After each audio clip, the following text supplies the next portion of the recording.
अच्छा, आपने अभी सिद्धियों का जिक्र किया था कि मेरे पास 1.5 फुटिया है, मैंने सिद्धि की है, शमशान के अंदर कई सिद्धियां हासिल की। कौन कौन सी सिद्धियां हासिल करी? कौन सी सबसे मुश्किल थी आपके लिए? सबसे मुश्किल तो थी 64 योगिनी काल भैरवी। अच्छा, हाँ, ये क्या सबसे होता है इस सिद्धि में? ये सबसे बड़ी सिद्धि है। इसके अंदर मान लो एक देवी आती है, जी। उसके अंदर 7 श्रृंगार होते हैं। 7 श्रृंगार में आएगी, बिल्कुल खूबसूरत आएगी।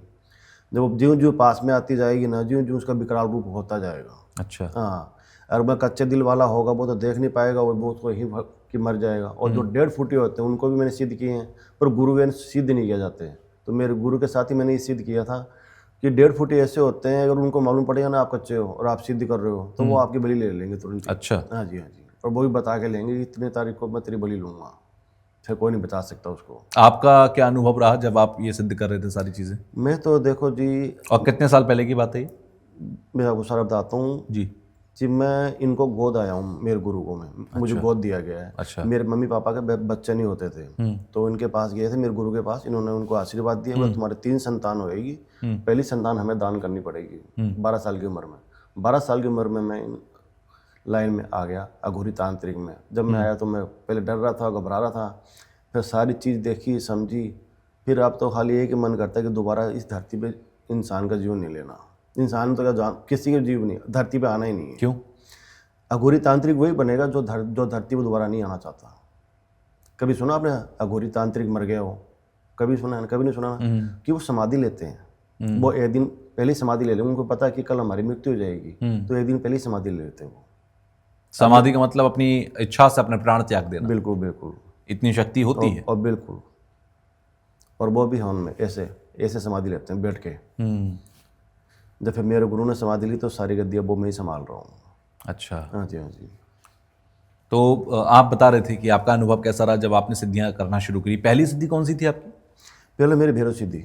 भैरव सिद्धि थी। हाँ, और वो पहली सिद्धि थी इसलिए यादगार भी रही होगी क्योंकि बड़े खतरे भी आए होंगे, बड़ी मुश्किलें आई होंगी। क्या कुछ था तब? पहली सिद्धि में जितनी मेहनत लगती है ना उतनी तो किसी में लगती नहीं। पहली में बहुत कठिनाई आती है, बहुत ज़्यादा। पहले परीक्षा भी ली जाती है, ये इस लायक है या नहीं है, ये इसको सहन कर पाएगा नहीं कर पाएगा, उससे पहले थोड़ा परखा जाता है।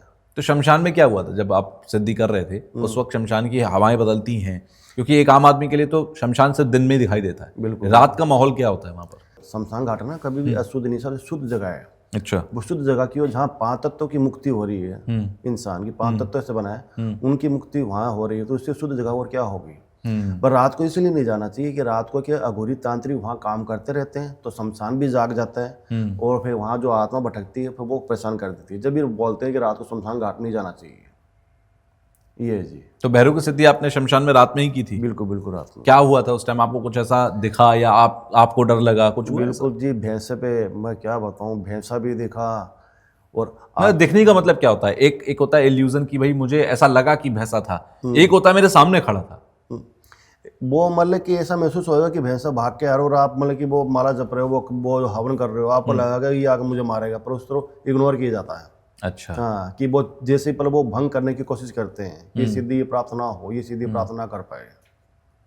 तो और पहले आपके साथ ये सारी चीजें हो रही थी? बिल्कुल, पर हमारे साथ गुरु था, तो जो हमारे गुरु जी थे जी। वो सारे संभाल रहे थे। अब हमने सारा पद बस संभाल लिया, अब गुरु जी ने समाधि ले ली। ये कि गुरु भी तो घोर अंधेरा ही था, कोई भी हो।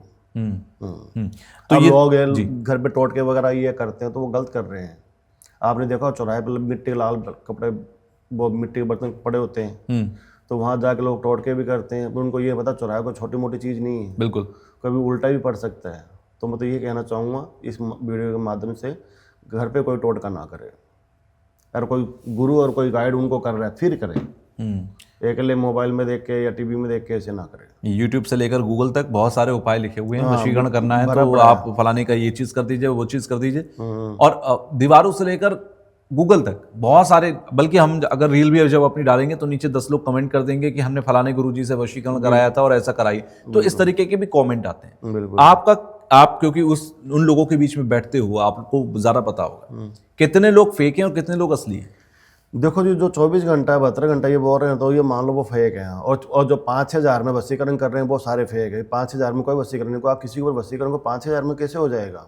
तो ये 7 दिन की क्रिया होती है, इसमें 3 दिन में फर्क दिखना शुरू हो जाता है। और 7 दिन का जो खर्चा वो आता जरूर है। देखो खर्चा तो करना पड़ता है जब भी, हाँ, कि हमें बाहर से सामान खरीदना है तो हम भी जी पैसे ही देंगे। जी। तो वो पर 4-5 हज़ार में कोई वशीकरण नहीं होता। ये मतलब वो आपको बेवकूफ़ भी बना रहा है, गोली दे रहा है 24 घंटे में, ये सब आपको गोली दे रहा है। कितना खर्चा आता है एक वशीकरण करने में? ये मान लो कि 10,000 से 15,000 के बीच में आ जाता है। अच्छा। हाँ, और वो वशीकरण टिकता कितने दिन तक है? वो तो क्लाइंट के ऊपर डिपेंड है। हम तो जो काम करते हैं लाइफ टाइम वाला करते हैं। अब जो हमारे पास ऐसे भी आते हैं जो यूज़ करने वाले, वो बोलते हैं गुरुजी 2 साल का 3 साल का, तो हम 2-3 साल का भी करते हैं। अच्छा, मतलब जब भी आप कोई वशीकरण करोगे तो आप ये कहते हो कि ये कितने टाइम तक चलेगा? हाँ, मतलब अगर आपने मान लीजिए किसी बॉस के ऊपर वशीकरण किया हुआ है तो वो 2-3 साल तक आपके हक में रहेगा और उसके बाद आपके धीरे धीरे वापस नॉर्मल रूटीन में चला जाएगा। कि हर चीज़ का एक एंड है। अगर ये धरती हो तो इस धरती का भी एक दिन एंड है। पूरे जीवन के लिए कोई वशीकरण नहीं है? लाइफ टाइम के लिए वही हो सकता है हस्बैंड वाइफ में। अच्छा। हाँ, उनमें हो सकता है लाइफ टाइम का, ये माँ बाप में, भाई बहन में, खून का रिश्ता जिसके वहाँ हो या फिर कोई रिश्ता हो किसी का? बिल्कुल बिल्कुल, आप समझा भी बात, बिल्कुल। अच्छा, किसी के ऊपर कोई वशीकरण किसी ने करा दिया और वो कैसे पहचाने, या कोई परिवार कैसे पहचाने कि भी मेरे घर के सदस्य के ऊपर कोई तंत्र किया हुआ है या फिर कोई वशीकरण किया हुआ है? आपने कभी कभार ऐसी फैमिली देखी होगी, अच्छी खूबसूरत बीवी होती है, 2 बच्चे होते हैं, माँ बाप अच्छे होते हैं, अच्छा मकान होता है, फ्लैट होता जी। है और अच्छी जॉब होती है, पर वो बाहर वाली के चक्कर में आके वो सबको छोड़ने को तैयार हो जाता है और उसको पता है वो बाहर वाली धंधे वाली है, फिर भी वो छोड़ने को तैयार हो जाता है। तो उसके ऊपर वो वशीकरण ही हुआ है। जो उसकी बुद्धि उसको कुछ दिखाई नहीं देता, तो उसको सिर्फ वो औरत है, वो लेडीज की ही दिखाई देती है, तो उसके ऊपर वशीकरण ही हुआ है। जो सबको छोड़ने को तैयार हो गया, माँ बाप, भाई बहन, बीबी, बच्चे, किसी का नहीं हो रहा, सिर्फ उसको वही दिखाई दे रही है, तो फिर वो उसके ऊपर वशीकरण हुआ। और ऐसे में कई वशीकरण तोड़े हैं। अच्छा। हाँ जी, हाँ जी। अच्छा, कोई ऐसा तरीका होता है कि कोई आदमी, क्योंकि कहते हैं ना डॉक्टर के पास भी आदमी तब जाएगा जब बुखार आए, जब वो टेम्परेचर दिखे, तो कोई ऐसा तरीका, कोई ऐसा उपाय कि आदमी अपने घर के अंदर ये पहचान पाए कि इसके ऊपर हाँ कुछ तो है, कुछ तो वशीकरण है, कुछ तो ऐसा है जो अलग तरीके से किया गया? देखो जी, जो घर में साथ में रह रहे हैं कि छत के नीचे रह रहे हैं, बरसों से काफ़ी टाइम से रह रहे हैं, तो वो तो मतलब कि बंदे का देख के मालूम पड़ जाता है महीने में 2 महीने में ये इसका बिहेवियर ऐसा चेंज क्यों हो रहा है। तो वो अपने किसी से भी कांटेक्ट कर ले, बस सही बंदे से कांटेक्ट करे और पूछ ले कि क्या प्रॉब्लम है, कि भाई उसका सोल्यूशन हो जाता है। आपने कहा सही बंदे से कांटेक्ट कर ले, पहचान कैसे हो कि सही बंदा कौन है?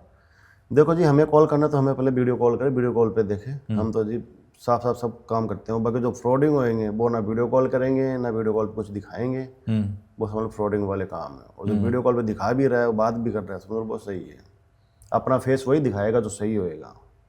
क्योंकि ऐसे बहुत सारे हमें मैसेज मिलते हैं जब हम पॉडकास्ट करते हैं कि अरे हमने एक से कराया था, वो हमने हमसे पैसे ले लिए, तब तक तो फ़ोन उठाया और उसके बाद फ़ोन उठाना बंद कर दिया। बिल्कुल, मेरे पास भी यही फोन बहुत आ रहे हैं, मतलब गुरुजी वहाँ से काम कराया, वहाँ से काम करवाया। बस वही बात, मैंने उनको एक ही चीज़ कहता हूँ, ओनली मेरे ऊपर 1% विश्वास रखो आप, बाकी 99 खुद आपके मुंह से बनाऊंगा कि यहाँ पर भी विश्वासघात नहीं होगा, ना आपको धोखा मिलेगा, या उम्मीद और विश्वास आपका हमेशा बना रहेगा। ये आपका एक काम होगा, हमें दूसरा काम भी दोगे, 2 क्लाइंट और भी जोड़ोगे, जब भी हमारी गौशाला चलेगी। ये जी। अच्छा, अभी आपने बीच में कहा था मुझसे कि आपके पास 1.5 फुटिया है। ऐसे बहुत सारी एंटिटीज के हम नाम सुनते हैं, प्रेत सुनते हैं, जिन्न सुनते हैं, 1.5 फुटिया, कच्चा गलवा, और भी बहुत सारे नाम हैं। ये सब अलग अलग कामों के लिए काम आते होंगे। बिल्कुल। आपने सबको महसूस किया है, आपने सबको देखा है। बिल्कुल। ये इसमें सबसे खतरनाक क्या है? फैमिली की तरह हमारे हैं। इसमें सबसे खतरनाक क्या है? देखो, जो 1.5 फुटिया है, 1.5 फुटिया ये होता है कोई इंसान को ऐसी प्रॉब्लम दे देनी कि ना उसको दवा लगे ना दुआ लगे। अब मेरे पास एक केस आया था कनाडा से, मैं आपको बताऊँ। डॉक्टर थी वो, और डॉक्टर लोग इस चीज़ को नहीं मानते, आपको पता है। बिल्कुल नहीं। हाँ, उसने मुझसे कांटेक्ट किया, बोला गुरुजी, बोला मैं इन चीज़ों को नहीं मानती। बोले बेटा तुम मुझे प्रॉब्लम बता, बाकी मेरे ऊपर है। उसको रात को 11 से ले गए और रात को 3 बजे तक क्या होता था, यहाँ सुई चुभती थी बीच में और गले तक पूरे जलन हो जाती थी। अच्छा। हाँ, और ये प्रॉब्लम उसको काफ़ी टाइम से थी, काफ़ी टाइम से थक गई वो हर जगह, मतलब वो दवाई ले लेके कोई भी मेडिकल नहीं छोड़ा। मैंने उसको भगवती भेजी, बोले बेटा ये भगवती लगा ले बस, तू और कुछ नहीं करना। 72 घंटों में वो ठीक हो गई। आज तक वो मेरे पैर छूती है और मेरे गौशाले के लिए वो चंदा भेजती है आज तक। तो ये उसके ऊपर 1.5 फुटिया छोड़ा गया था। अच्छा। हाँ, जब मैंने उसको पूछा, बोले कोई ऐसा है जिससे तेरी जलन भावना है? वो बोला नहीं है। फिर मैंने उसका नाम बताया, बोला हाँ गुरुजी, बोले इससे थी मेरी, बोले इससे मेरी बहुत पुरानी दुश्मनी। बोला थी ना, बोला तू इसको भूल गई पर ये तेरे को नहीं भूली। बोला हाँ गुरुजी। चल कोई नहीं, अब तो बिल्कुल ठीक है, तेरे पर मैंने सुरक्षा कवच भी बना दिया, अब दोबारा तेरे ऊपर कोई कुछ भी करवाए पर तेरे ऊपर कोई असर नहीं होगा।